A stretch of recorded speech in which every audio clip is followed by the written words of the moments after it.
Clara Mayfield sat by the window of her father's old study, the lace curtain brushing her arm each time the breeze shifted.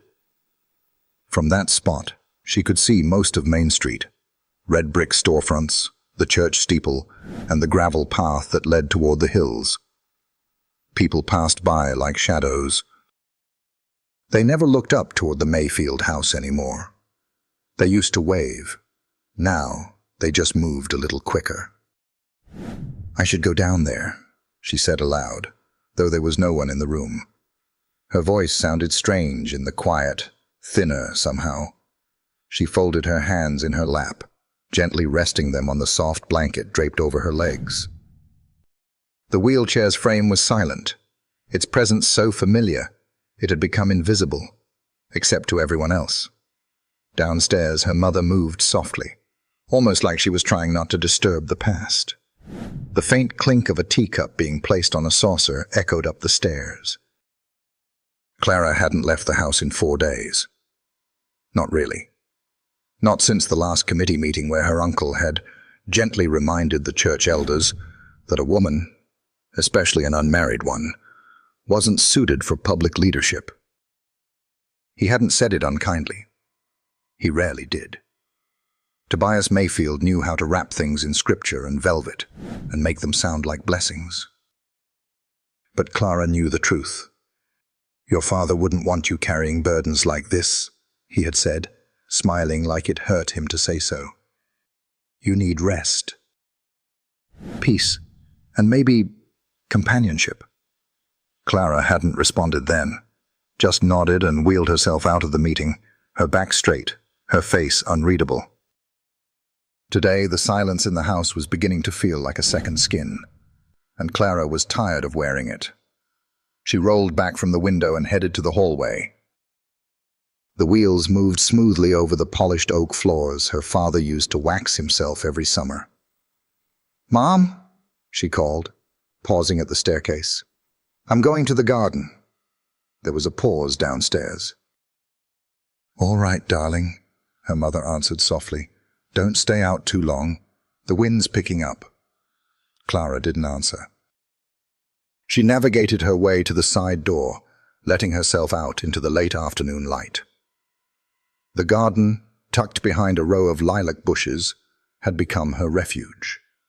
Overgrown now, wild in a way her father would have disapproved of. But Clara liked it better this way. It didn't pretend to be something it wasn't. She stopped by the lavender bush and leaned forward slightly, breathing in the scent. She remembered planting it years ago, her hands dirty and her father laughing beside her, telling her lavender was God's way of calming the heart. Now it was tall, sprawling, unbothered by neglect. Clara reached forward to pluck a sprig, and the wheel dipped into a soft patch of soil. Her chair rocked to one side with a soft thunk. "Of course," she muttered, frowning. She backed up gently, trying not to panic. The wheel was stuck, slightly off angle. She could call her mother, but that would just make her feel smaller. No. She leaned forward again, trying to rock it back into place. A voice behind her interrupted the effort. "Need a hand?" She turned, startled.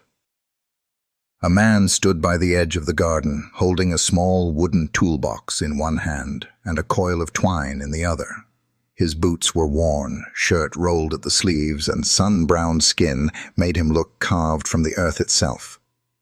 "I didn't mean to sneak up," he added. "Saw you from the side road. Thought you might be in a spot." Clara blinked. "I'm fine," she said, a little too quickly. Then, softer, "Just caught the wheel." He nodded once, walking slowly toward her. "Mind if I help anyway?" She hesitated, then nodded. He crouched beside the stuck wheel and gently pressed a flat piece of wood beneath it. "You know," he said as he worked, "this garden's the prettiest forgotten thing I've seen in a while." Clara wasn't sure whether to take it as a compliment or an observation. "I used to keep it neat," she said. "But lately I just let it go. Sometimes things grow better when they're not being watched so hard." He glanced up, the corners of his mouth tilted upward, not quite a smile, but close. "There," he said, giving the wheel a small push. It slid free. Clara exhaled. "Thank you." "Daniel," he offered. "Carter." "I do odd jobs around town, fix fences, build benches. Sometimes I bring pies to the church when Miss Judith needs an extra hand, but only if I get a slice." Clara gave a quiet laugh, surprised at herself. "I'm Clara, Mayfield." "I know," he said. "Everyone does." There was no mockery in his voice, just truth. Everyone knew her. Or thought they did. They stood in a small silence. The breeze stirred the lilacs. Somewhere in the distance, a bell chimed from the church tower. "I better get going," he said after a while. "Just finished a job for the Rockwells." "Thank you again," Clara said, unsure why she felt suddenly nervous. He nodded, turned to leave, then paused.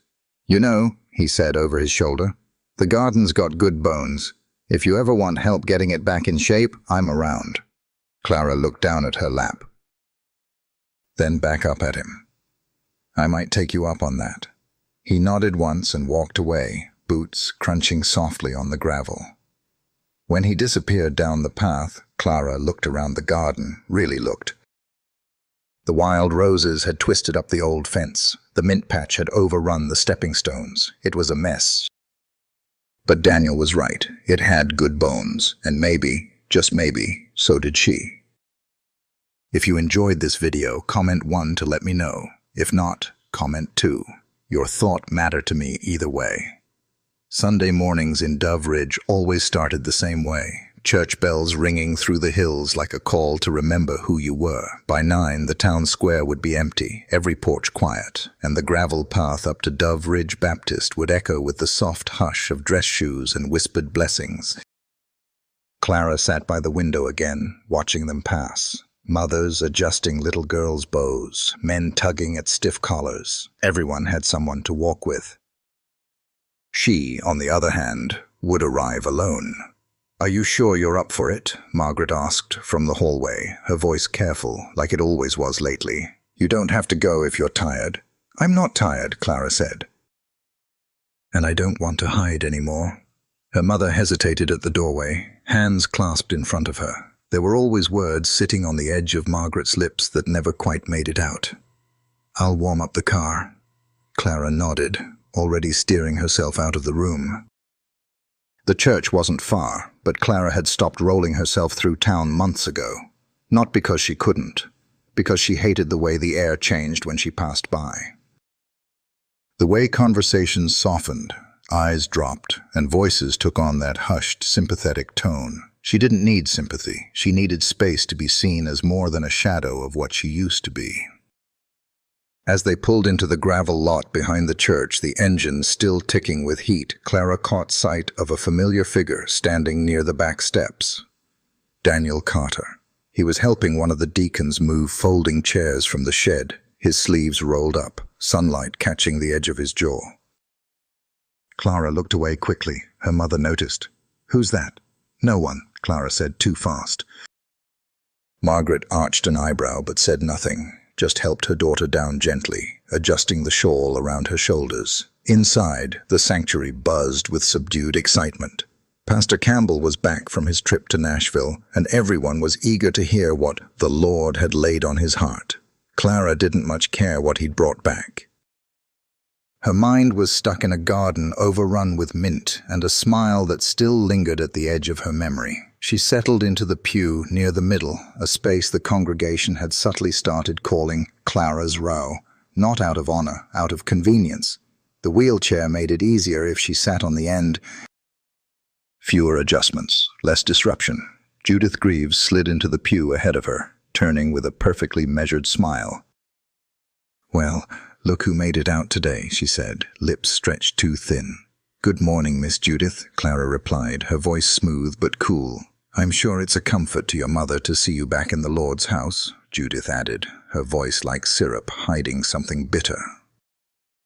Before Clara could respond, the music started and the congregation rose. She remained seated, of course. The music washed over her, voices swelling in soft harmonies, but she felt outside of it somehow, watching, not participating.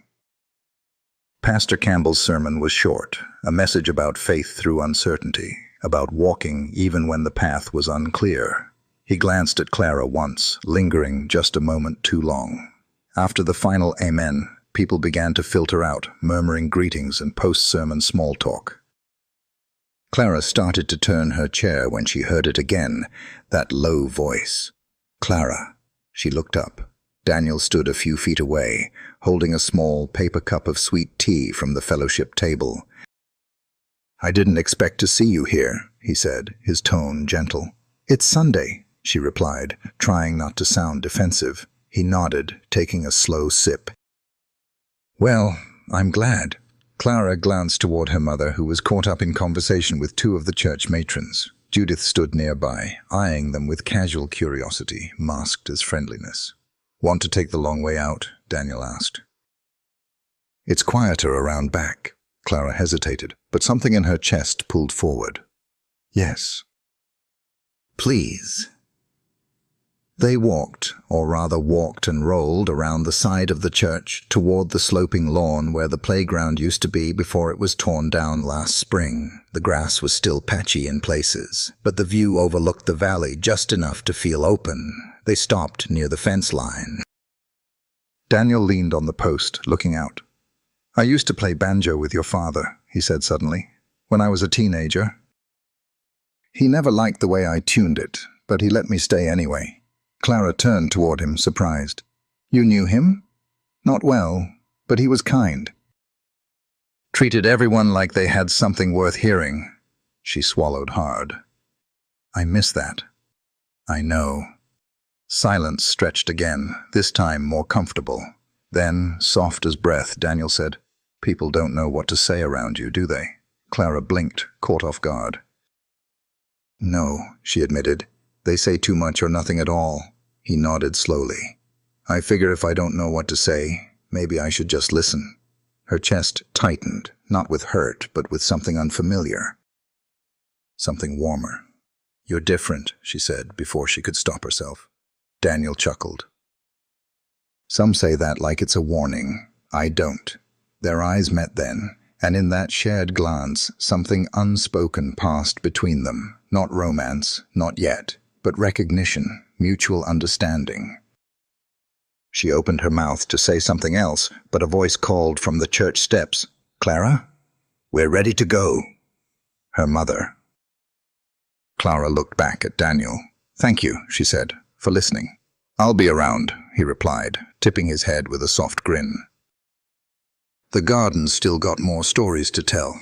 As Clara rolled back toward the car, her mother waiting patiently by the passenger side, Judith's eyes followed her from the sidewalk, watching, calculating.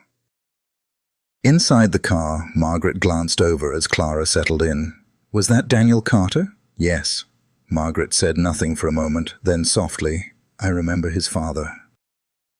"Good man, quiet, died young." Clara nodded, looking out the window as Doveridge passed them by.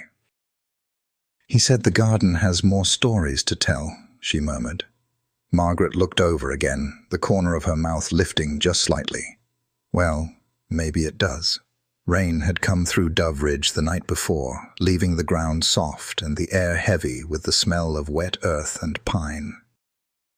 A faint mist clung to the hills, curling around rooftops and power lines like it was too tired to lift.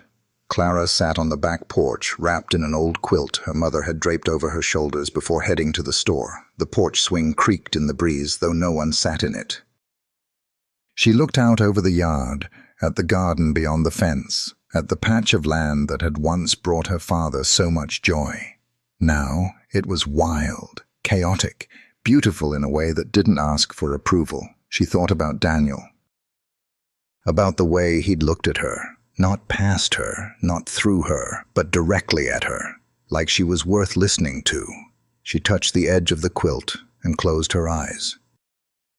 The sound of gravel crunching under slow-moving boots pulled her back.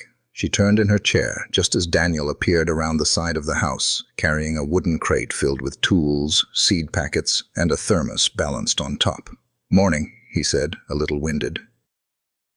"Didn't mean to sneak up again." Clara blinked, caught somewhere between surprise and something softer. "You walked all the way here." He shrugged. "It's not far." "I like the quiet." She motioned toward the yard. "Planning to take over my garden?" He grinned. "Only if you'll let me." A pause passed, then she nodded toward the side gate. "Come on in." He moved with a quiet rhythm, unhurried, like he'd been taught by time that nothing worth doing should be rushed. Clara followed him with her eyes as he crossed to the overgrown patch, setting the crate down beside the fence post. "You really came back," she said, not even trying to hide her surprise. Daniel turned, brushing dirt off his hands. "Told you I would." Clara wheeled herself down the ramp and over the soft grass, the wheels dipping gently into the damp soil. "You know," she said, settling beside him, "most people say things like that and never follow through. I'm not most people." "No," she said quietly. "You're not." They worked for a while in companionable silence. Daniel dug carefully around the roots of the wild mint, separating out patches worth saving.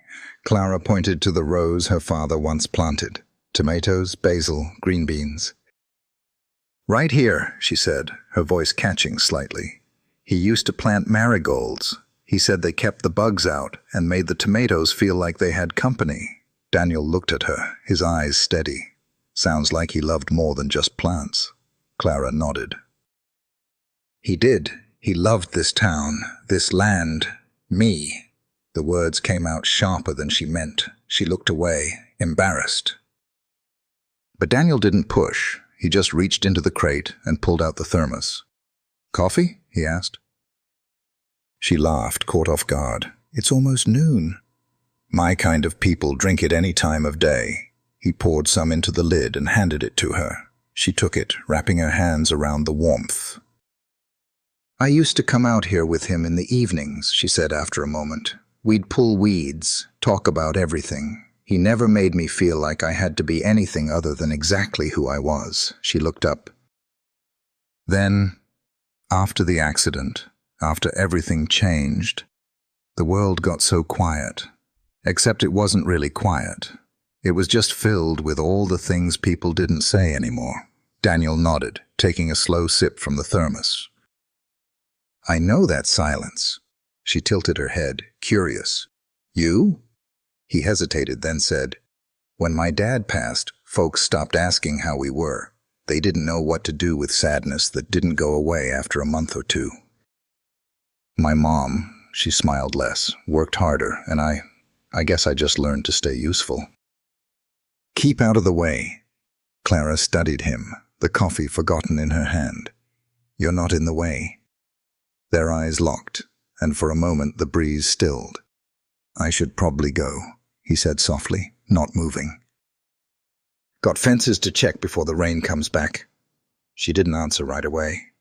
"You could come back tomorrow," she offered, barely above a whisper. "I could." "Same time?" He smiled. "Same time." He stood, packed the tools, and gave her one last look before walking off toward the main road, his boots leaving prints in the soft ground. Clara watched until he was out of sight. Behind her, the screen door creaked. "I saw him through the window," Margaret said gently. "He's kind." Clara didn't turn around. "He sees me, Mom." Not just the chair, not just the tragedy. Her mother stepped onto the porch, hands tucked into her sweater sleeves. "Then he's rare." They stood in silence for a while, the wind playing with the edges of Clara's blanket. "You're smiling," Margaret said after a moment, with a softness Clara hadn't heard in weeks. Clara looked down, then up at the sky. "I forgot what that felt like." If you enjoyed this video, comment 1 to let me know. If not, comment 2. Your thought mattered to me either way. The next morning, a golden hush settled over Dove Ridge, the kind of morning that made everything feel softer, like the world had taken a breath and decided not to rush for once. Clara sat on the edge of the garden path, a wide-brimmed straw hat shading her face, her fingers brushing over a half-open seed packet. Basil, her father's favorite. She remembered him standing in that exact spot, the sleeves of his flannel rolled up, dirt on his knees, humming low under his breath like the soil needed a melody to grow. A shadow fell across the edge of the patch, long and familiar. "You started without me," Daniel said, stepping up with a quiet smile. "I figured you were too good to come back," she teased, not quite looking at him. "Too good?" he chuckled. "I brought pie." She turned then, surprised. "Pie?" He held up a small box wrapped in a red gingham cloth. "From Miss Lorna's bakery. She gave me a discount after I fixed her porch swing." Clara grinned. "Well then, I suppose you're welcome here." Daniel set the box on the porch steps and joined her at the garden, kneeling beside the soil. He ran his fingers through it thoughtfully, the way someone might thumb pages in a Bible before choosing a verse. "This patch is ready," he said. "We could put in the basil. Maybe some tomatoes next week." Clara nodded. "I'd like that." They planted in silence, the kind that didn't need to be filled, a kind that allowed thoughts to stretch their legs. After a while, Clara glanced over at him, dirt on his fingers, sweat on his brow, completely unbothered. "You're not like most people," she said. He didn't look up. "Still deciding if that's a good thing?" "No," she said. "I decided." He smiled quietly, but said nothing. From the kitchen window, Margaret watched them.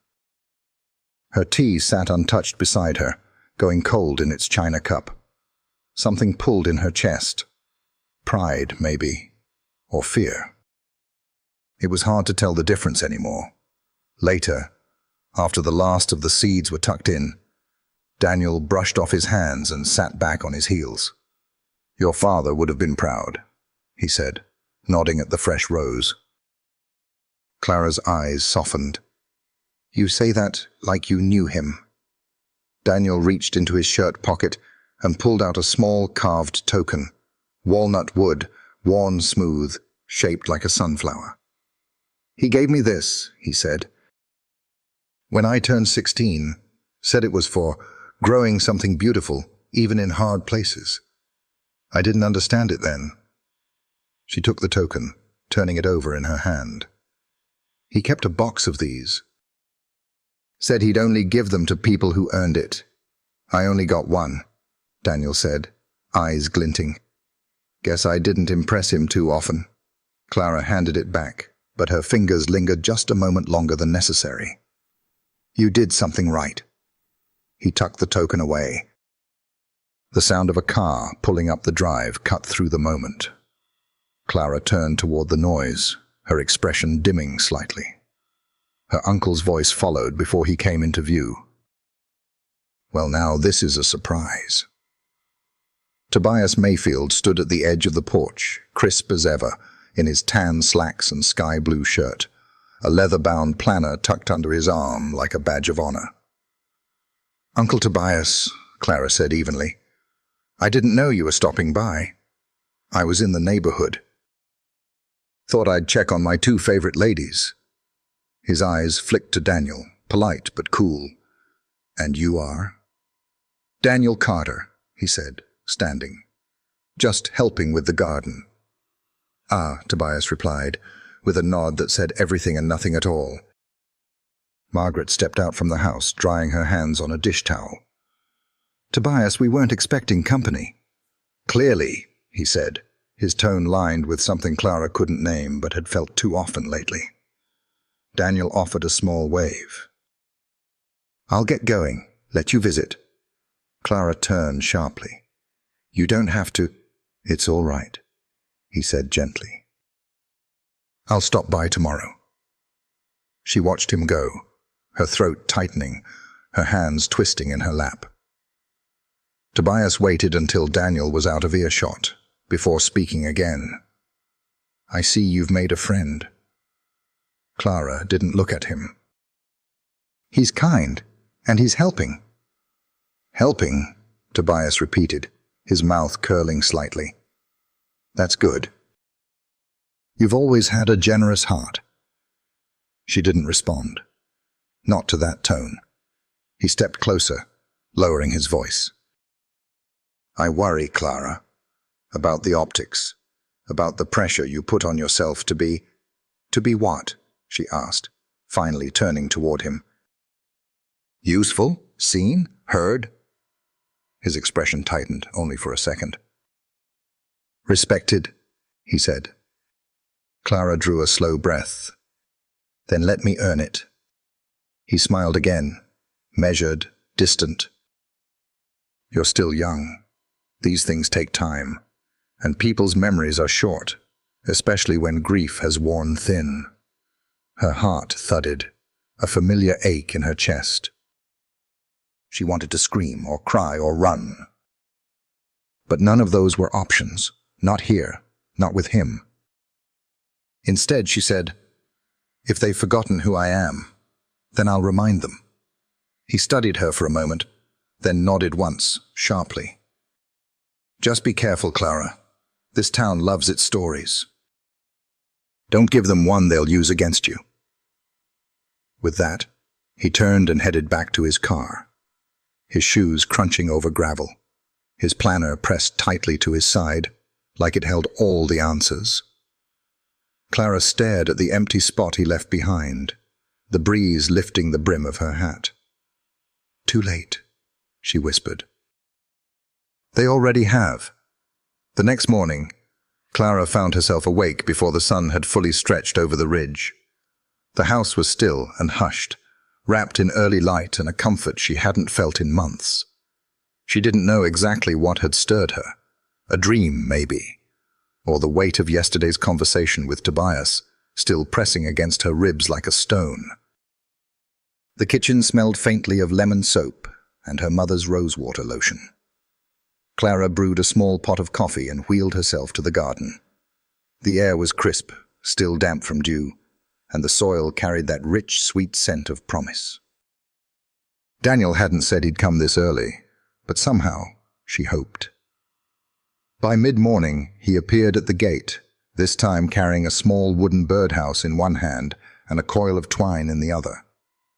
"I brought a visitor gift," he said with a grin, lifting the birdhouse. Clara blinked. "For who?" "For the Wrens. Thought they could use a home." She couldn't help it. She laughed. "That's very thoughtful." He shrugged, stepping inside. "You said this garden had stories. Figured it could use a few new characters." She watched as he hung the little house from the low branch of the dogwood tree near the center of the plot. Its roof was painted a soft cornflower blue, edges rounded, sanded smooth. "You made that?" she asked, eyes narrowing. He nodded. "It's not much, but it'll hold." Clara turned back to her raised bed, her fingers brushing along the tops of tiny sprouting basil. "You always working with your hands?" Daniel sat on the edge of a planter. "Always. Started when I was 10. My dad built barns, sheds, little things like that. He taught me to carve with scraps of leftover wood. Said idle hands got bored too quick. And bored hands make trouble," Clara finished. He looked up. "Your dad said the same?" She nodded slowly. "Almost word for word." They shared a smile, quiet and warm, and for a long moment, neither spoke. The wind rustled through the trees like a soft whisper, and somewhere above, a wren fluttered into its new home.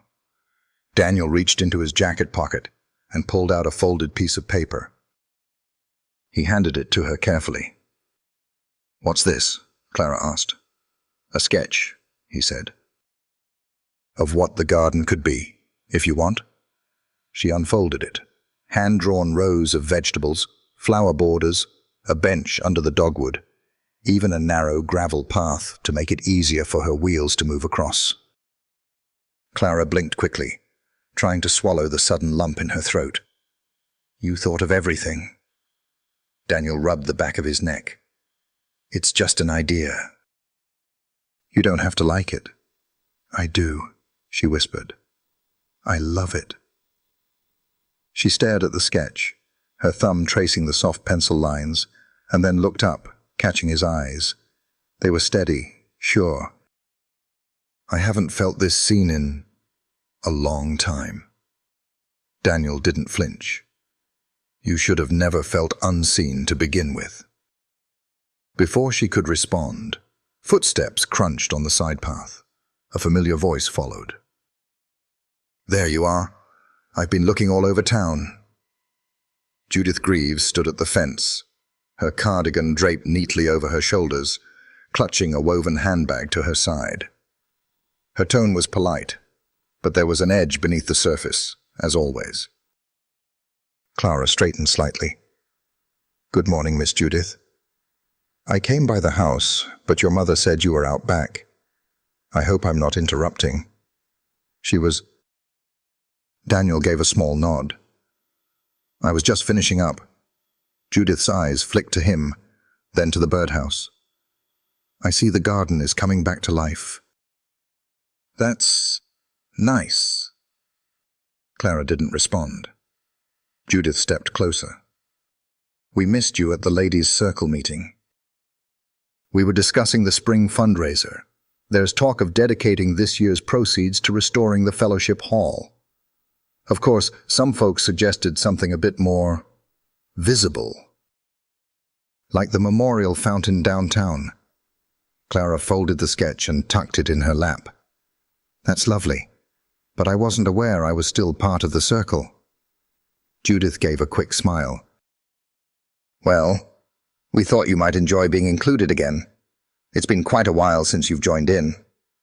Daniel moved toward the gate, sensing the shift in energy. "I'll head out." "I've got work up on Ridgeview. Clara, thanks for the coffee yesterday." Clara nodded, not breaking eye contact with Judith. "Of course." As soon as Daniel was gone, Judith took a breath and softened her expression. Or tried to.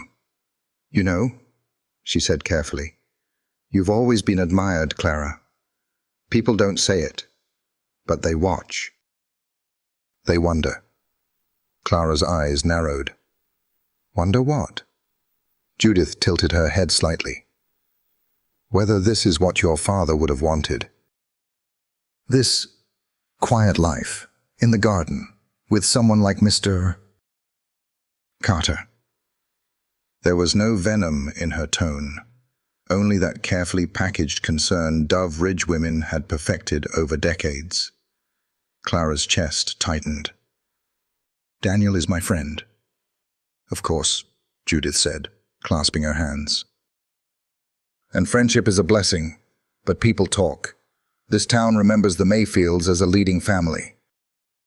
Your presence still carries weight, dear. It's important to consider how you carry it." Clara's jaw clenched. She kept her voice even. "Judith, I've spent the last year trying to remember how to breathe, how to not disappear. If Daniel is the reason I can wake up and feel something again, anything, then let them talk." Judith blinked, caught off guard. Clara continued, her voice steadier now. "I am not who I was, but I am still here. And maybe that's enough." A pause.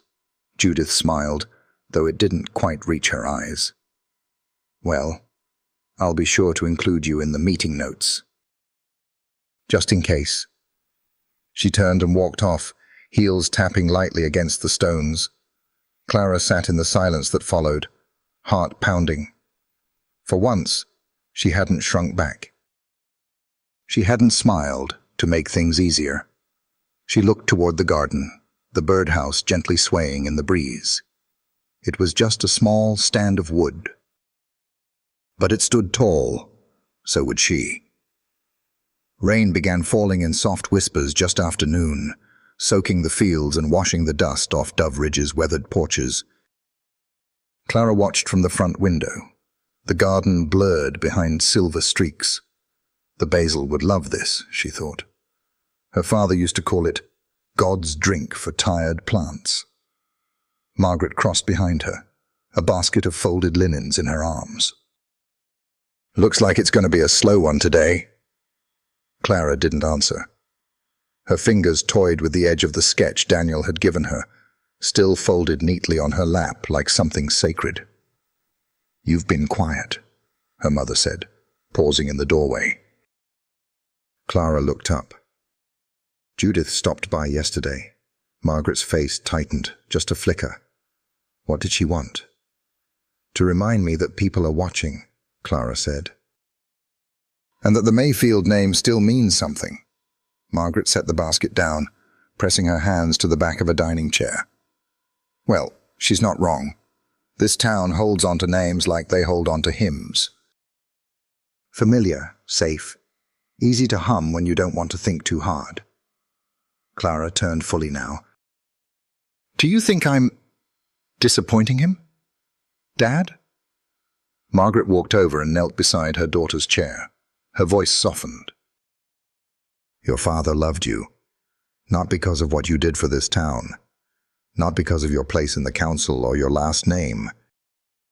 He loved your heart, and I think if he could see you in that garden, standing your ground, planting again, he'd be proud." Clara blinked quickly. "I don't always feel strong." "You don't have to be. Just honest." Outside, the rain picked up, pattering hard against the windows, like fingers tapping to get in. By late afternoon, the clouds broke open to a soft golden hue, lighting the wet town like a watercolor painting. Clara wheeled herself out to the porch, hoping the warmth would settle her nerves. She hadn't told Daniel about Judith's visit. Part of her didn't want to. Part of her wasn't sure if it mattered. But something inside her stirred uneasily. She spotted him just past the old oak tree, pushing a wooden cart filled with seedling trays covered in clear plastic. He looked up, caught her eye and smiled. "I brought reinforcements," he called out, "and something I thought you'd like." Clara met him at the edge of the garden path, heart thumping. He uncovered the tray, revealing rows of baby marigolds already reaching toward the fading sun. She gasped. "These are—" "You said your dad used to plant them. I remembered." Clara touched one of the small blooms, her fingers trembling just slightly. "You remembered more than I thought you did." He knelt beside the bed they'd cleared the week before and began planting. The rhythm of his hands was soothing, like music without a tune. "Daniel," she started, then stopped. He glanced up. "Something wrong?" She hesitated. "Judith came by." She made it clear that people are talking. Daniel exhaled slowly, not surprised. "She said you're not what they expected for me." Daniel nodded, wiping his hands on his jeans. "They're right. I'm not. I didn't grow up with land in the family or a seat at the town table. My name doesn't open doors. But I'm not here to impress them." Clara's eyes searched his. "Then why are you here?" His voice dropped, soft but firm. "Because I see you." "Not the chair, not the name. You." Her breath caught. He continued. "And if that's not enough for them, that's on them. But I won't walk away, because someone else is uncomfortable." She turned her face slightly, trying to hold back the tide swelling in her chest. "I'm scared," she admitted. "Scared that if I let someone in, they'll see all the broken pieces." Daniel reached for the small trowel, gently planting the last marigold before standing. "Then let them see," he said. "The pieces make the whole." Clara looked down, her voice barely audible. "You make it sound so easy." "It's not, but it's worth it." They stood in silence. The golden hour, casting a warm glow across the rows of green. Somewhere in the distance, the church bell rang out 5 soft chimes. Clara finally spoke. "Will you stay for dinner?" Daniel's eyebrows lifted slightly. "You sure?" She nodded. "I want my mother to hear you say those things. She deserves to know someone sees me." His voice softened. "Then I'd be honored." Inside, the house glowed with warm light and the scent of cornbread rising. Margaret set 3 plates at the table without asking questions, but her eyes said enough. As they ate, the conversation was slow, but full. Memories shared, stories retold. Laughter spilled in easy waves. Daniel complimented Margaret's cooking, and she blushed in a way Clara hadn't seen since before the accident. When dinner ended, and Daniel offered to wash the dishes, Clara wheeled herself to the doorway and watched him with quiet awe. Her mother joined her a moment later, leaning against the frame. "He's good," she whispered. "Good for you." Clara nodded, emotions rising again. Margaret squeezed her hand gently. "You deserve to feel alive again." And for the first time in a long time, Clara believed that maybe, just maybe, she could. It started with a whisper at the diner, just a low, quiet murmur passed between 2 women near the pie case. An exchange of glances, a shift of tone, and suddenly Clara's name floated between lips, like steam off morning coffee. "I heard she's letting him stay late, sometimes past dark. They say he brings her flowers. Well, he brings her something." Clara didn't hear it firsthand. She never did. But Dove Ridge had a way of delivering its judgments in folded corners and lingering stares. It wasn't always cruel, just careful. Careful enough to make you feel welcome one day, and question the next.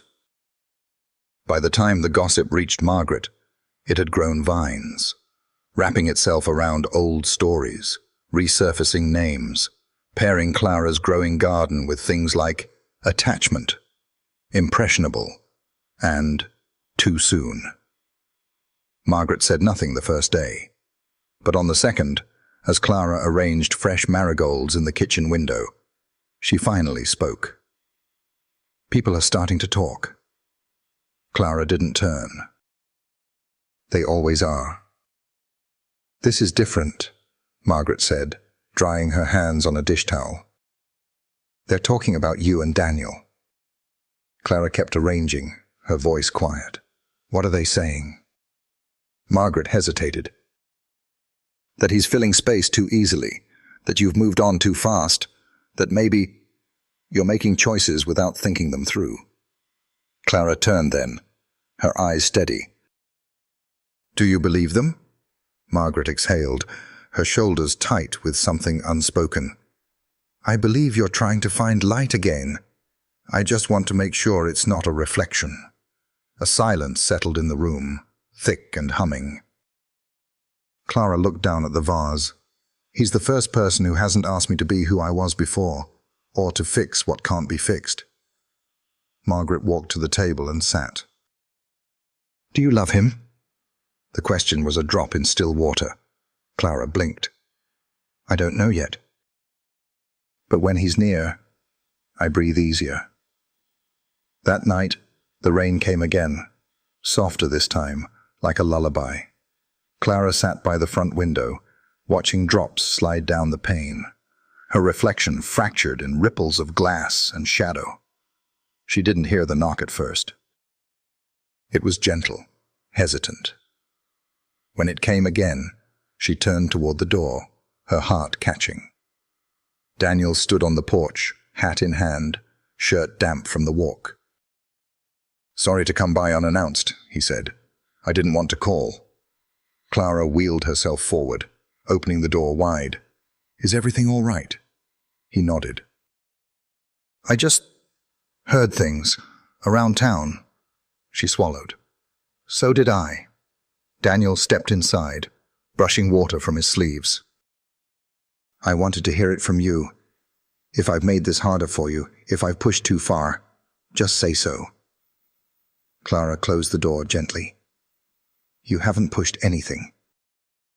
But this town, it doesn't know how to sit with change. He looked around, eyes landing on the marigolds in the window. It doesn't bother me what they say. I've lived under their whispers my whole life. Clara moved closer. It bothers me more than I want it to. He met her eyes. Then tell me what you need. I'll follow your lead. She stared at him for a long moment, then said, Stay. The word was simple, but it carried the weight of walls lowered, of doors opened gently instead of forced. They moved into the living room, the soft tick of the mantel clock keeping time with the rain. Daniel pulled a small envelope from his coat. I brought something. I wasn't sure when to give it to you. Clara opened it carefully.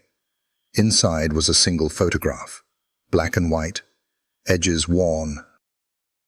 It showed two young boys sitting on a porch step, one holding a banjo, the other laughing so hard he was falling sideways.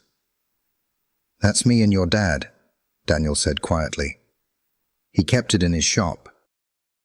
After he passed, I found it among some things he left me. Thought you should have it. Clara held the photo like it might slip through her fingers. You were just boys. Yeah, he said. But he saw something in me. I think that's why I came back. She looked up. To find him? To find what he saw in me? And maybe to find someone who still remembers the sound of his laugh. Clara smiled, her eyes glassy. He laughed like thunder, big and loud. He used to scare birds off the feeder. Daniel chuckled. I remember that.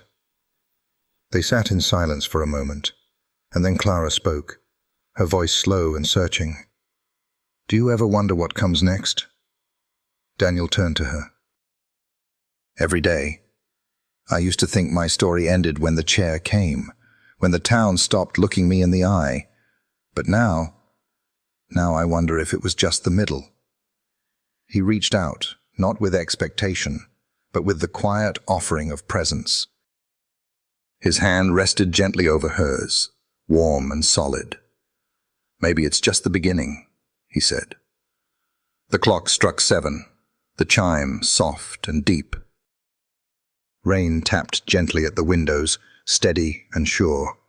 Clara looked at Daniel, her voice barely above a whisper. I don't know where this goes. I don't know what they'll say tomorrow. But tonight, I just want peace. He nodded. Then let's hold on to that. And together, in the quiet hum of a town still learning to see clearly, they sat side by side. Two people not trying to fix one another, but simply listening to the rhythm of something growing. Something new. Morning came slowly, bleeding soft gold over the mist-covered hills like honey over warm bread. The kind of quiet light that made Dove Ridge look gentler than it usually felt. Clara wheeled herself out to the porch wrapped in her shawl, a cup of tea balanced carefully in her lap. The garden looked rested, blooming with fresh energy after the rain. Bees hummed in the distance. The marigolds had stretched taller overnight, reaching toward the sky like they believed in second chances. She let the silence hold her for a moment, before reaching into the side pocket of her lap blanket. She unfolded the photograph Daniel had given her, the one of him and her father, young and full of mischief. Her fingers lingered at the edges. The image had become something sacred. Margaret stepped outside, a second cup in hand, eyes soft with knowing. You didn't sleep much, she said, handing Clara the cup. Clara shrugged gently. I had too much on my mind. Her mother sat beside her, their mugs warming their hands as the morning rolled in. Your father used to do the same, Margaret said, eyes scanning the horizon. Sit right there. Think too loud. Clara chuckled softly. Guess I inherited more than just his stubbornness. Margaret glanced sideways. It's not stubborn to want to live. Clara looked down at her hands, thumbs circling the cup rim. I think I'm falling for him. Margaret didn't speak right away. She let the confession sit between them like steam from their tea. Then fall, she finally said. But make sure you know where the ground is. Clara smiled, tears stinging behind her eyes. Later that afternoon, Daniel showed up with a wheelbarrow full of fresh mulch and a basket tucked beneath one arm. You didn't have to bring anything, Clara said as he walked up the path. Too late, he grinned. Besides, it's a peace offering. She tilted her head. Peace for what? For what I'm about to ask. He set the wheelbarrow down and pulled out the basket. Inside, wrapped in cloth, was a loaf of cornbread, a jar of spiced apple butter, and a folded flyer. Clara raised an eyebrow. The town's hosting a harvest dinner, next Saturday night. Fundraiser for the Historical Society. Church lawn, potluck style, music under the stars. She took the flyer and read it slowly. It had her father's name at the bottom of the list of founding members. I haven't gone to one of these since before. Daniel watched her carefully. I know, but I'd like to take you, just us, as a real pair. Clara's heart thudded once, hard and uncertain. Daniel. I know it might stir up more whispers, he said. And if that makes it too hard, I'll understand, but I don't want to hide. Clara folded the flyer. It's not hiding. It's preserving peace. He nodded, kneeling beside her. And what do you want? She looked down at him. His eyes were clear. Not demanding, not pleading, just open. I want to go, she said softly. But I want to go on my terms. Then we'll do it your way. They returned to their work in the garden, laying mulch and rearranging the stepping stones. Every so often their hands brushed. Neither pulled away. That evening, as the sun dipped low and the crickets began their soft chorus, Clara sat alone at her writing desk. She stared at the flyer, then turned it over and began to write. A letter to the Dove Ridge Herald. It was short. Honest. A note from a woman who had been quiet too long. She spoke of strength, not in muscle, but in spirit. She thanked the community for its prayers after the accident, and gently reminded them that growth often comes through what we survive, not what we avoid. She didn't mention Daniel by name. She didn't need to. She folded the letter, sealed it, and left it by the door. The next morning, she asked Margaret to drop it off on her way to the post office. Margaret didn't ask questions. She simply nodded, kissed Clara on the forehead, and tucked the envelope into her purse. At dusk, the church bells rang 7 times. Clara was trimming back the lavender when the gate creaked. Tobias stood there, hands clasped behind his back, his expression unreadable. I heard about the letter, he said. Clara wiped her hands on a towel and didn't invite him in. So did half the town, I imagine, she replied evenly. He stepped closer. You've stirred something. Not sure if it's admiration or concern. Maybe both, she said. He looked at her for a long moment. You're starting to sound like him. Your father. Clara's throat tightened. Good, Tobias sighed. Just be careful. This town can love you 1 minute and forget your name the next. Clara met his eyes, unblinking. Then let them remember me for what I stood for. Tobias gave a slow nod, then turned to leave. Clara, he added, glancing over his shoulder, if you go to that dinner, don't let their silence define you. She tilted her head. Is that advice or permission? He didn't answer. She didn't need him to. As the last of the daylight slipped behind the ridge, Clara looked out over her garden. The birdhouse swayed gently in the breeze. The marigolds had opened wide, soaking up the fading warmth. Saturday was coming. And with it, something she hadn't let herself imagine in a long time. Hope. The Saturday of the harvest dinner arrived with the kind of clarity that made everything feel a little more possible. The skies over Dove Ridge were wide and blue, brushed with high, feathery clouds.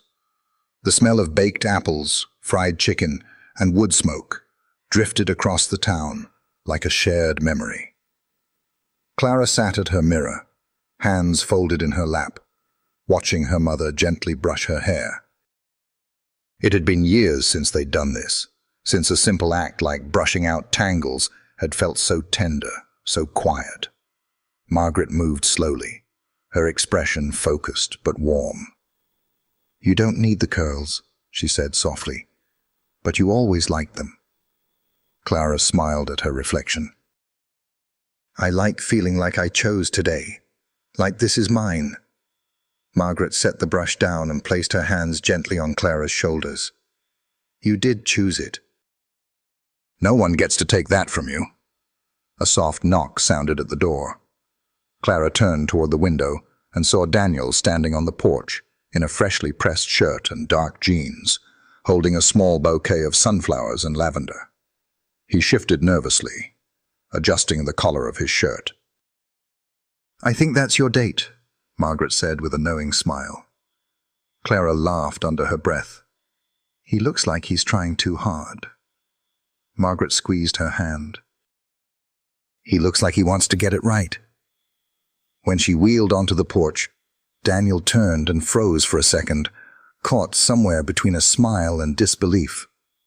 "You look beautiful," he said, holding out the flowers. Clara took them carefully. "They're perfect, thank you. I figured they'd match the garden, and maybe how you've been blooming." She looked down, her cheeks flushing with color. The drive to the church lawn was quiet, but not empty. The air buzzed with a calm sort of energy, like they both knew this night might shift something, even if they weren't sure how. When they pulled up, the parking lot was already full. String lights draped between trees shimmered above rows of long wooden tables. Quilts had been laid out across benches, and families were gathered in clusters, greeting neighbors and carrying casseroles like they were precious heirlooms. Clara took a breath, steadying herself. "Ready?" Daniel asked gently. She nodded once. "Let them see." As they moved across the grass, the conversations around them softened, only slightly, but enough to notice. A few people nodded. Others smiled too quickly, too tightly. Judith Greaves stood near the lemonade stand, her arms crossed loosely, her gaze unreadable. But then, from across the lawn, a voice rose out. Pastor Campbell.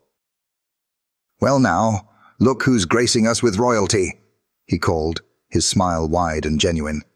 "Miss Clara Mayfield, and looking like a dream." Clara chuckled.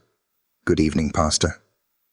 He stepped forward, leaned close and whispered, "Your father would have loved this. He'd be proud of you." She blinked back sudden tears, nodding. "Thank you." Daniel led her toward the buffet table, and they filled their plates with fried okra, baked beans, cornbread, and slices of peach cobbler. They found an open spot beneath a maple tree strung with lights. As they ate, the music started. A bluegrass trio set up near the gazebo, playing gentle harmonies that wrapped around the crowd like a familiar quilt. Clara leaned back in her chair, closing her eyes for a moment, listening to the hum of the town she once felt so distant from. "I never thought I'd come back to this," she murmured. Daniel watched her. Back to what? To belonging. To showing up and not shrinking. He reached across the table, palm up. Then don't shrink. She placed her hand in his. A moment later, the trio struck up a slower tune. Soft, lilting, nostalgic. A few couples stood to dance, laughing and swaying under the lights. "I used to love this song," Clara whispered. Daniel stood. "Then dance with me." She looked at him, startled. "I can't." "Yes, you can," he said, voice gentle. "Let me lead. Just this once." He moved behind her chair, gently placed his hands on the handles, and began to wheel her slowly into the center of the clearing, where the grass had been flattened by years of footsteps and memories. People turned. Some stopped talking. Others simply smiled. Daniel moved with rhythm, guiding her in slow, sweeping circles.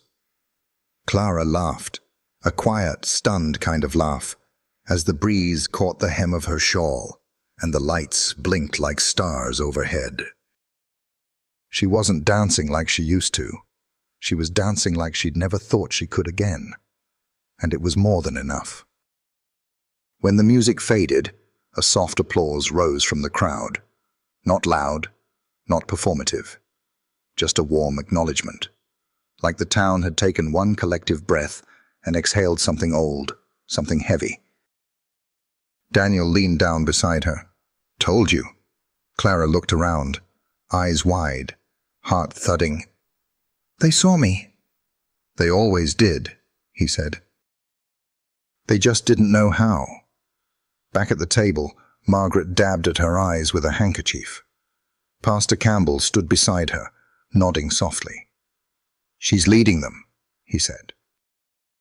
"Whether they know it or not." Margaret watched her daughter glow beneath the lights. She always has. As the night wore on and stars bloomed above the ridge, Clara sat beneath the maple tree with Daniel beside her, their hands gently clasped. And for the first time in a long, long while, she didn't feel like the girl who'd lost everything. She felt like the woman who had found her way home. The morning after the harvest dinner, Dove Ridge glowed with the soft stillness that followed a night of celebration. Quilts had been folded, lanterns taken down, and the scent of sweet cider still lingered faintly in the grass.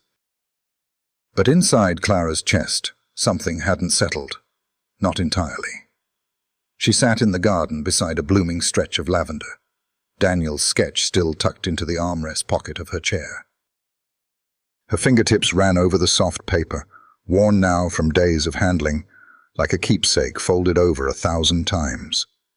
Every corner of her garden had started to reflect the drawing.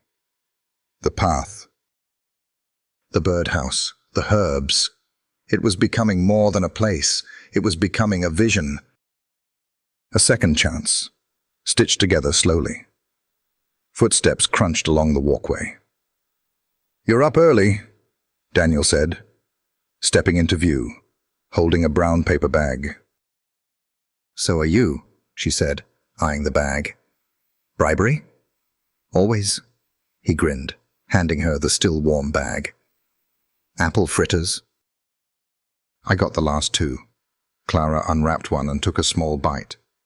"They know your name at the bakery now." "I know. I'm dangerously close to getting a loyalty card." They sat in the soft light for a moment, sharing breakfast and letting the silence stretch comfortably between them. But Clara's thoughts were moving quicker than her words. Finally, she looked up.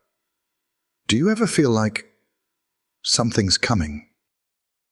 Like a change that you can't quite see yet, but you know it's out there?" Daniel considered her carefully, brushing a bit of flour from his hands. "Yeah," he said. "Lately I've felt it every time I look at this place." "At you." Clara swallowed the lump rising in her throat. He continued. "You've been the heartbeat of this town since you were a girl. You think they forgot you. But they didn't. They were just waiting to see if you'd come back." Clara stared down at her lap, voice low. "I don't want to come back to who I was." I want to become who I couldn't be then. You are, he said, and people are watching. As if summoned by the thought, a soft knock came from the front porch. Clara tilted her head. Expecting anyone? No, Margaret called from inside. But it's someone in a suit. Daniel gave her a look. Clara wheeled around the side of the house, turning the corner, just as Margaret opened the front door. A tall man in his mid-30s stood on the porch, his hair neat, his shoes polished in a way that didn't fit Dove Ridge's usual rhythm.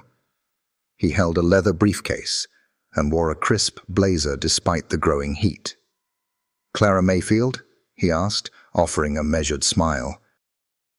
"Yes," she said cautiously. He extended a hand. "Charlie Beckett. I represent Beckett Sloan Development. I've heard a lot about you." Clara didn't take his hand. "That's not always a good thing." Charlie laughed politely. "Well, I mean it kindly. My father worked with your dad years ago on the school board and a few other town projects. I'm here because I believe this town has potential. Real potential, and I think you're the key to helping me unlock it." Daniel stepped up beside her, jaw tight, but silent. Charlie continued, "I know you've been rebuilding something here. I've seen your garden, heard about your speech at the church. Your story's inspiring, Clara.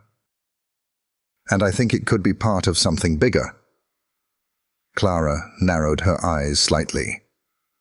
"What exactly are you proposing?" He smiled again, smooth and practiced. "A community partnership. My company wants to open a regional therapy and wellness center. Physical therapy, counseling, rehabilitation services. Not just for Dove Ridge, but for the surrounding counties. Your name, your story, could be the face of that project." The words hit her like a gust of wind she hadn't braced for. "A center," she repeated slowly. "Fully funded," he said. "We'd build near the edge of town. Create jobs, provide care. It would honor your father's legacy and give back to the people here." Daniel finally spoke. "And what does it cost?" Charlie turned to him. "Not a cent from you or Clara, but we'd need access to land. Part of the old farmland near Ridgeview. Some of it's unused now, and—" Daniel's voice sharpened slightly. "That land belongs to the Crowley family. And others who've worked it for generations." Charlie gave a slight nod. "Which is why we're offering generous buyouts and relocation assistance. We're not looking to push anyone out, just move the community forward." Clara felt her throat tighten. "I need time to think," she said, voice measured. "Of course," Charlie said smoothly, reaching into his bag. He handed her a folder. "This outlines the plans. We'd love to have you speak at the town hall meeting next week, if you're interested." He turned to leave, pausing only to nod at Daniel. "Nice to meet you." Daniel didn't reply. As Charlie disappeared down the path, Clara turned to Daniel.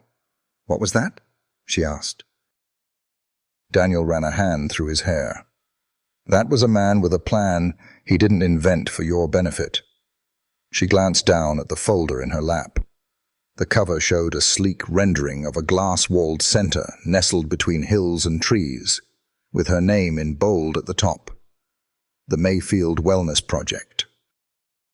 "I'm not sure if this is opportunity," she whispered, "or a test." Daniel crouched beside her, steady and quiet. "Maybe it's both. But either way, they're watching. How you answer might shape more than just your story." Clara looked up at him, eyes wide. "I just wanted to grow a garden." He gave her a small, sad smile. "You did." But maybe the garden was just the beginning. A restless hush fell over Dove Ridge that week. It hung in the air like humidity before a storm. Silent, heavy, inevitable. Word of the proposed wellness center traveled faster than Charlie Beckett's polished smile. Flyers appeared on bulletin boards. Conversations shifted in pews and produce aisles. Some folks saw progress. Others saw trouble. Everyone had an opinion. Clara could feel the weight of it everywhere she went. By Wednesday, she couldn't walk into town without someone stopping her with a question she wasn't ready to answer. Is it true, Clara? You're endorsing that project? You'd be the face of it, right? You'd finally put us on the map. I heard they'll tear down the old barns by Ridgeview. Isn't that Carter land? Every question was laced with hope, or doubt, or quiet accusation. By Friday morning, Clara found herself back in the garden, staring blankly at the marigolds. They bloomed faithfully, unaware that she hadn't slept in 2 nights. Daniel hadn't come by, not since Charlie left. Her chest ached with the silence between them.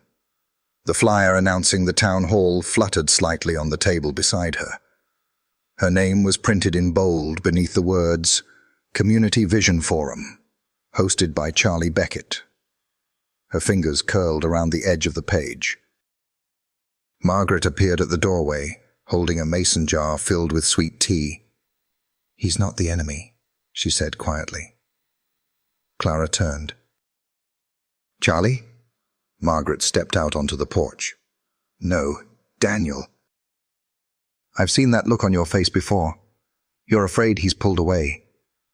Clara's voice cracked, just a little. He hasn't returned my calls.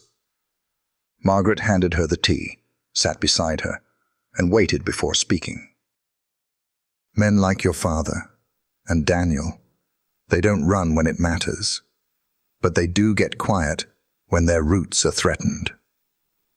Clara looked at her mother, the question she'd been holding finally slipping free.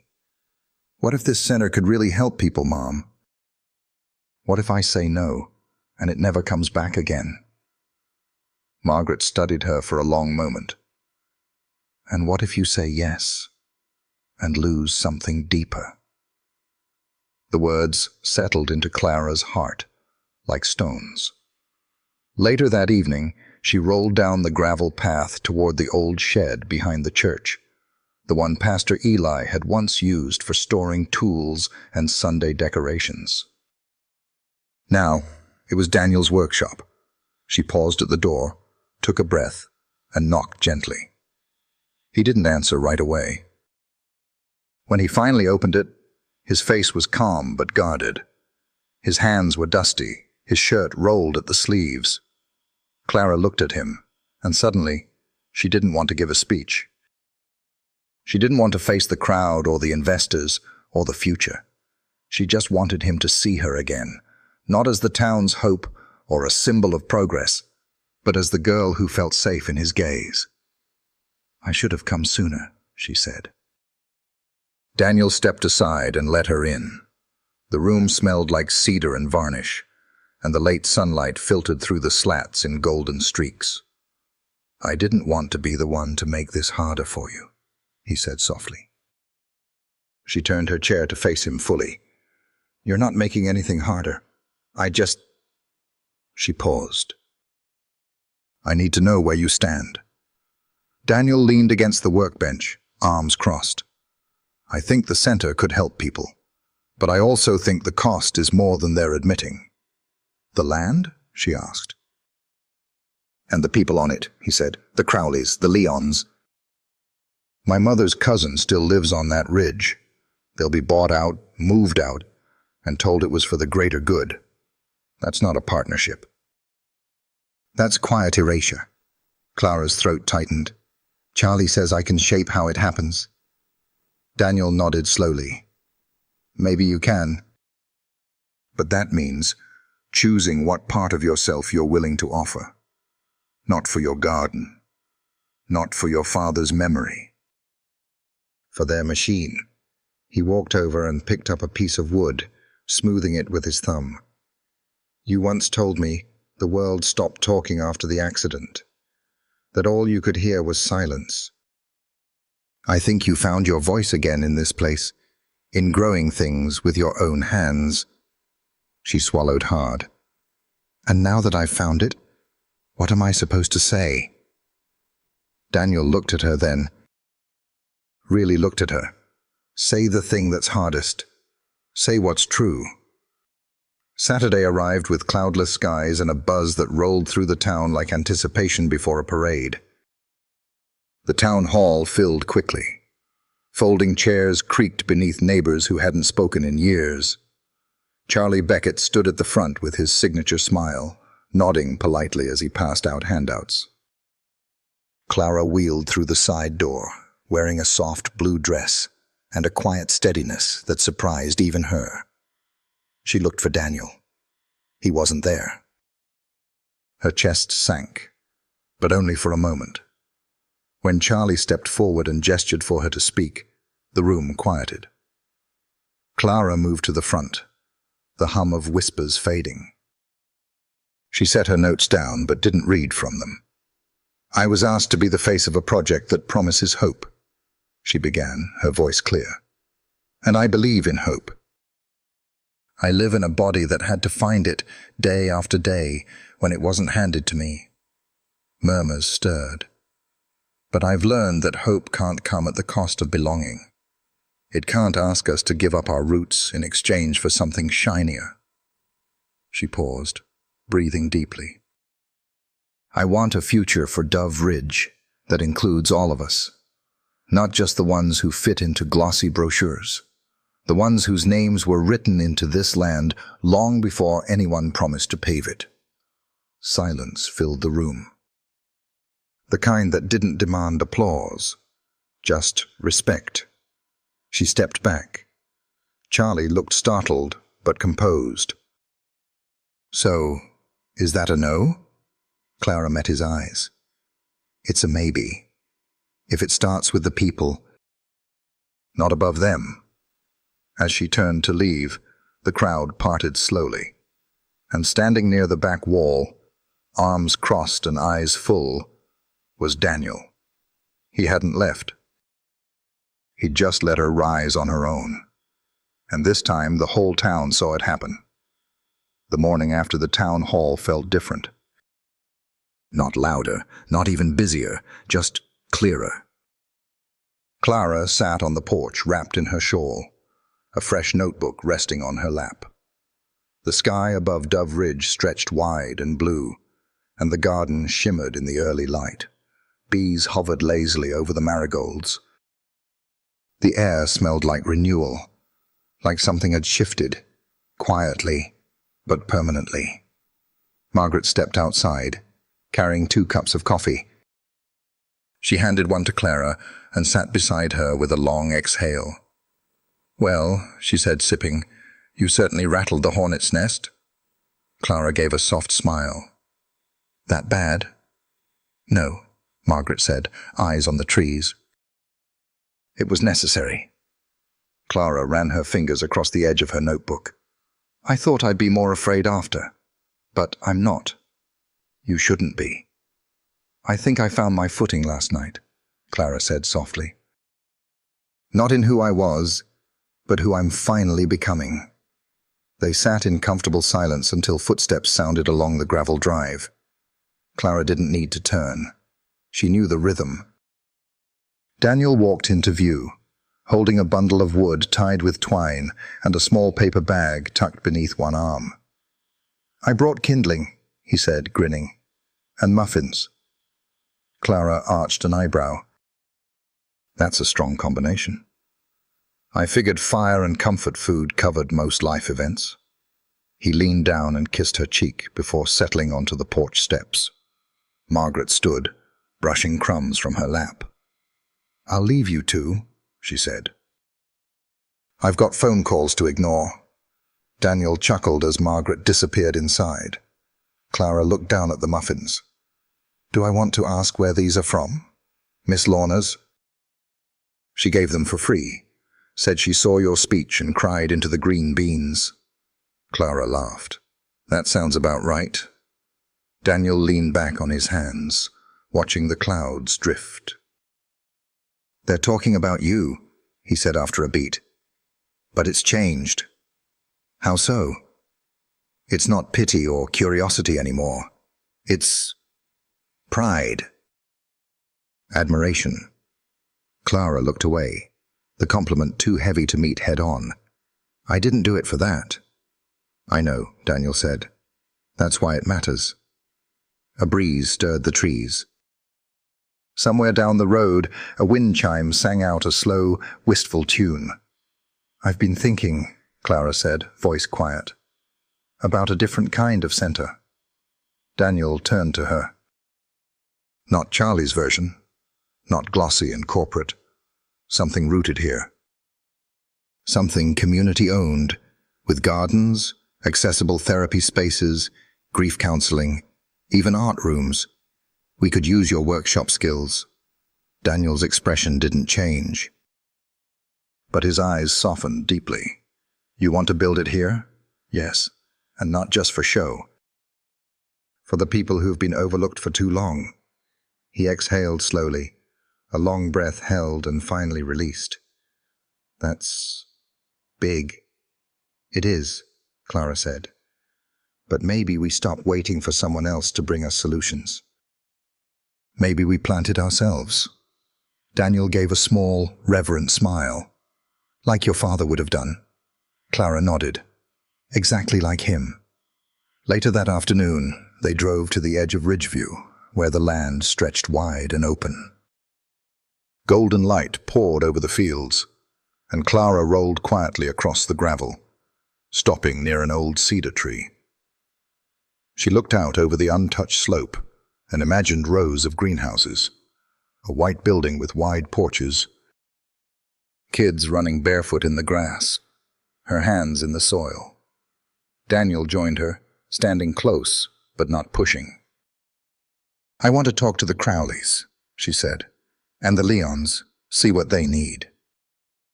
Not what they're being offered, what they actually want." "You think they'll trust you?" "I hope they'll listen," Clara said. "And if they do, maybe this time, the change starts with a conversation." As the sun dipped low, the two of them sat beneath the cedar tree in silence. A silence full of weight, but not burden.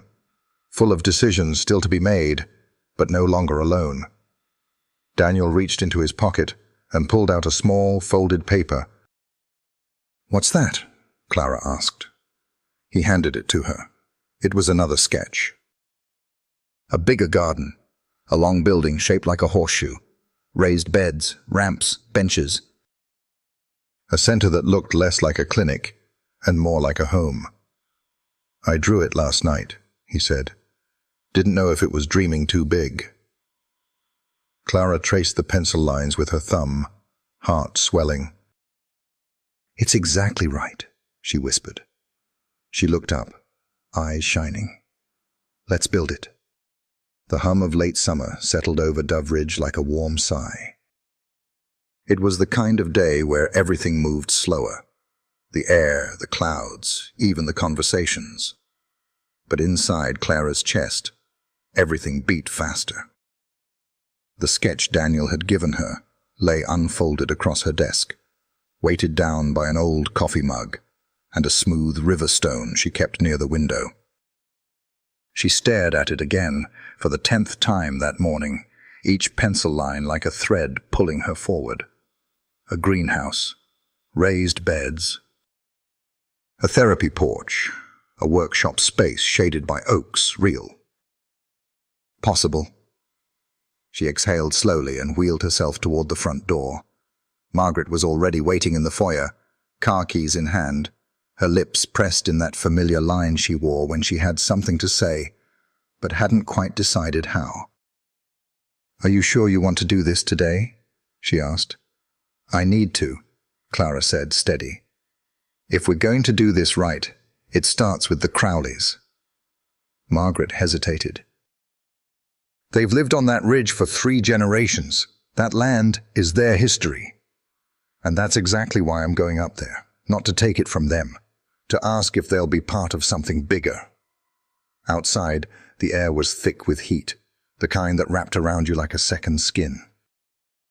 Daniel stood by the car, tying down a basket of vegetables in the back seat. Fresh tomatoes, squash, cucumbers, offerings of goodwill. Clara rolled up beside him, the edges of her nerves barely hidden. "They're tough," he said, glancing at her, "but they listen, especially when you speak like you did at the town hall." "I just hope they hear more than a pitch," she replied. "I want them to hear the truth." The Crowley farm sat at the far end of Ridgeview, tucked between aging pine trees and fields that rolled gently toward the horizon. The house was small, whitewashed, its porch sloped with time and stories. Wind chimes tinkled from the rafters. Mary Crowley met them at the screen door, her silver hair pulled back in a braid, her apron smudged with flour. Her eyes, sharp and kind, landed first on Clara, then on Daniel. "Well, if it isn't the Mayfield girl and the Carter boy," she said, one eyebrow raised. "To what do I owe the surprise?" "We brought vegetables," Clara said, lifting the basket with a small smile. Mary blinked, then opened the door wider. "I never say no to free produce." Inside, the kitchen smelled like bread and lemon. A pot simmered gently on the stove. Clara's wheelchair wheels creaked over the wood floor as Mary guided them into a sunlit sitting room. "I know why you're here," she said without preamble, settling into her chair across from them. "I've had half the county stop by in the past week, waving papers and promises." Clara nodded. "But I'm not here to promise. I'm here to ask." Mary folded her hands in her lap. "All right then. Ask." Clara's breath caught, then steadied. "We want to build something," she said. "Something local. A wellness center run by the people here, not a company. With therapy, gardens, support services, accessible to everyone. We need land, not to take, but to build together. And yours, it's the heart of this town's story. We don't want to rewrite it. We want to add to it." Mary's face remained unreadable. She looked out the window at the field beyond, the breeze lifting the curtains slightly. "I remember your father planting trees on this hill," she said quietly. "One spring, long ago, said he wanted something to grow taller than him." Clara felt her chest tighten. "He used to say that about everything. Churches, children. Even sunflowers." Mary finally looked back at her. "And what about Charlie Beckett?" "We're not working with him," Clara said. "Not unless the people he wants to move have a say in what's built." We walked away from that. Mary gave a slow nod. "Daniel," she said, turning toward him. "You trust her?" "With my whole heart." The room went quiet. A breeze stirred the wind chimes again, filling the pause with soft, delicate notes. Mary leaned forward. "There's a patch of land west of the ridge. It's flat. Near the creek. No one's farmed it in years. It's not for sale, but it could be shared." Clara felt her throat catch. "Shared? Long-term lease," Mary said. $1 a year. You bring us into it. Not just the Crowleys, the families. Make them part of it. Ownership. Voice, not charity, community. Clara blinked, then nodded. "Yes, that's exactly what I hoped you'd say." Mary stood, smoothing her apron. "Then let's get started." That afternoon, back at the garden, Clara and Daniel sat beneath the dogwood tree, the plans now real in a way that made her hands tremble. "She said yes," Clara whispered. "She saw you," Daniel replied, "just like I did." A hush settled around them. Not the silence of absence, but the stillness before something begins. Clara reached for his hand, threading her fingers with his. "This is happening," she said. Daniel nodded, and this time, it's growing from the roots up. The sun hung low over Dove Ridge, casting long golden beams across the hills, as if the town itself were exhaling. The old Crowley field had begun to stir with movement. Stakes marked the edges of what would become garden beds. A chalk outline curved around the tree line where Clara envisioned a community porch, wide and welcoming. It was all still skeletal, dreamlike, but for the first time, it felt alive. Clara sat under the dogwood, clipboard balanced on her lap, notes scribbled in the margins.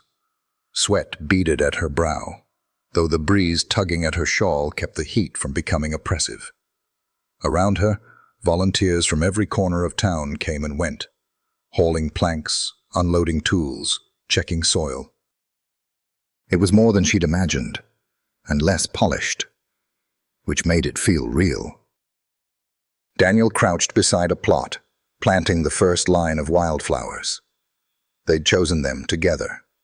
Low maintenance, hearty, meant to attract bees and give color, even through the heat of summer. "Can't believe this is happening," he called, brushing dirt off his jeans. Clara smiled. "Believe it." He stood and crossed the grass toward her, pausing to sip from a bottle of water. "We still need lumber for the ramp entry. Miss June offered to donate some from her late husband's old shop." Clara made a note. "Let's go thank her tomorrow." Daniel sat beside her, glancing over the clipboard. "You've got a whole map in your mind, don't you?" "Every corner," she said softly. "Every light switch, every bench. I've walked it 100 times in my head." His eyes softened. "I know you have." She turned to him, her voice quieter. "You ever wonder what would have happened if I never met you?" Daniel didn't flinch. "No. He shook his head. "Because I believe some things are meant, even if they arrive through the hard way." Clara's breath caught. "You saved me." "No," he said. "You saved yourself. I just stood close enough so you'd remember how." She looked away, swallowing the emotion that gathered too fast. A moment passed in silence. Then another, until they heard footsteps, crunching along the gravel at the edge of the field. Tobias. He stood just outside the gate, hands tucked into his blazer, his face unreadable beneath the setting sun. Clara straightened, her jaw tightening. Daniel gave her a small nod. "Want me to stay?" "No," she whispered. "But don't go far." He left quietly, giving Tobias a passing glance that held no hostility, just warning. Clara waited until Tobias approached, his shoes too clean for the ground he stepped on. "You've been busy," he said, glancing around. "You heard?" "Everyone's heard. You made the front page." She gave a dry smile. "Didn't think you read the Herald." "I read when it concerns my niece turning farmland into a village of hope." He didn't say it mockingly, but not entirely warmly either. Clara lifted her chin. "We're building something the town needs." "I'm not here to argue," Tobias said. "I'm here because the county board is meeting next week. Charlie's coming back with a modified proposal. He's leaving Ridgeview out of it. He still wants to build, just farther north." Clara's fingers tightened around her pen. "Still corporate." "Yes." "Still exclusive." "Yes." "And you're with him?" Tobias hesitated. "I'm with what gets people care." "Even if it leaves their names off the door?" Tobias didn't answer. Clara looked past him to the people laughing and working behind him. "Do you see what's happening here? Do you understand it?" "I do," he said quietly. "Which is why I'm asking you to speak next week, at the board meeting." She turned sharply. "What?" "They'll listen to you," he said. "They respect you now, maybe more than they ever respected me." Clara blinked. "You're asking me to oppose you? I'm asking you to be heard, loudly, If this town is choosing direction, let them do it with open eyes. I won't fight you. She stared at him, stunned. Tobias adjusted his collar. You're not who I thought you'd become. You're better. He turned to leave, then paused. And Clara? Yes? You remind me of him. The breath left her lungs. She couldn't reply. He didn't wait. By the time she returned to Daniel's side, the sun was nearly gone, and dusk painted everything in hues of amber and blue. He looked at her, reading her expression instantly. Everything okay? I think it is, she said. But I need to write a speech. Daniel chuckled softly. You're good at those. She smiled. I just want to get this one right. He brushed dirt from her armrest, his hand resting beside hers. You will, because it's not just words anymore. She leaned into the moment, into the sound of crickets waking up and hammers settling for the night. The center wasn't built yet, the fight wasn't over, but Clara had chosen her path, and this time her voice would lead it.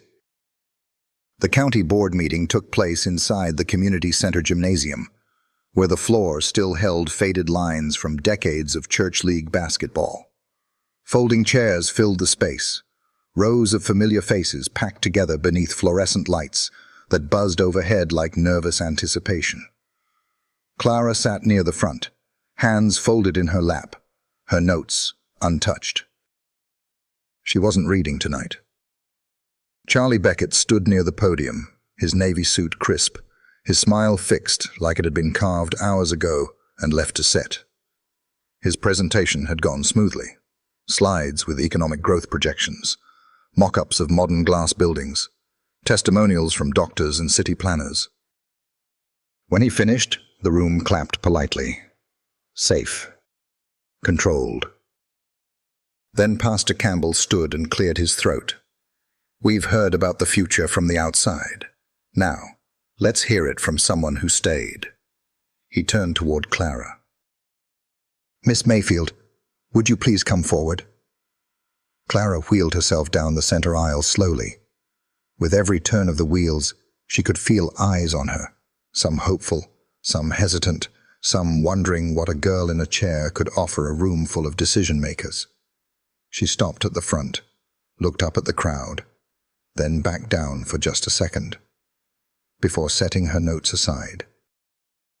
I've been told this town needs to move forward, she began, voice clear, steady. And I agree. But I've also been told that forward means letting go of our roots. That progress must come from someone else, someone who's never walked this land barefoot, who doesn't know the names carved into the cemetery on Ridgeview Hill. She let that sit a moment. I'm not against healing, she continued. I know what it is to fight for it, but healing that comes with a price tag that forgets our elders and leases away our belonging. That's not healing. That's erasure. She turned her gaze toward Charlie, just briefly. There's another way, and it's already begun. A community-run center, built by the hands of people who live here, open to everyone, whether they can pay or not. Whether they're from Ridgeview or beyond it. A few murmurs stirred the crowd. This isn't about stopping change, she said. It's about directing it. About choosing what we grow and how we grow it. She paused, her voice softening. When I lost my father and brother, I lost more than family. I lost a place in this town. Or I thought I did. I believed I was only what had happened to me, that my story ended in a hospital bed. But that wasn't the end. It was the soil, the start. And from that, something new took root. The crowd went quiet. This community deserves more than a ribbon-cutting photo. It deserves a future that looks like us, built with the same hands that raised these barns, baked these pies, and passed down these songs. And I believe that future starts with trust. She looked down at her lap, Then back up. Please, trust us to grow it. When she finished, the room didn't explode into applause. It stood still. Then, one by one, hands rose. Questions came, thoughtful, honest, curious. And Clara answered them all, with grace, with grit, with truth. The board thanked her. The vote was scheduled. No decision was made that night, but it didn't matter. Clara had already won something deeper than approval. She had reclaimed her voice. The following weeks passed like the turning of seasons. The Crowley land came to life. Posts were set, concrete poured, seeds pressed into tilled earth. Daniel built the first bench under the dogwood tree, smoothing the wood with slow, patient care. One Saturday morning, Clara rolled out to the open field and found a group of kids from the elementary school painting signs with the name they'd chosen. The Hollow Root Community Center.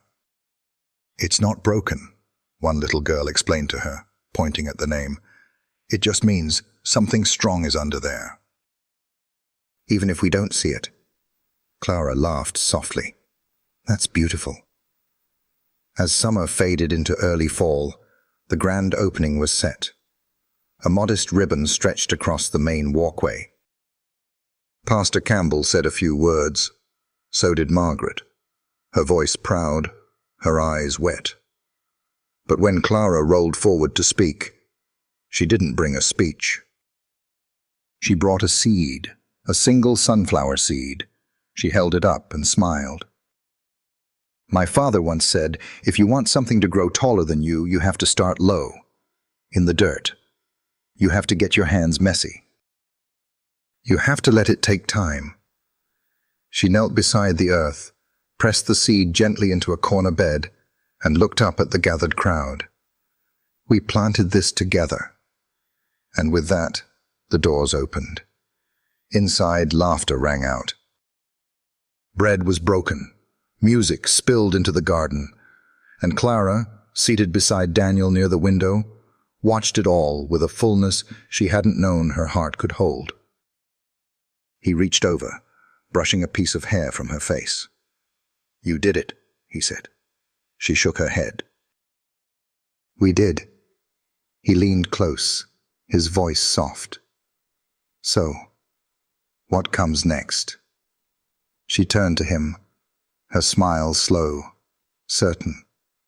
"Whatever we grow," she said, "we grow it together." And outside, in the warm wind of a town forever changed, the marigolds bloomed.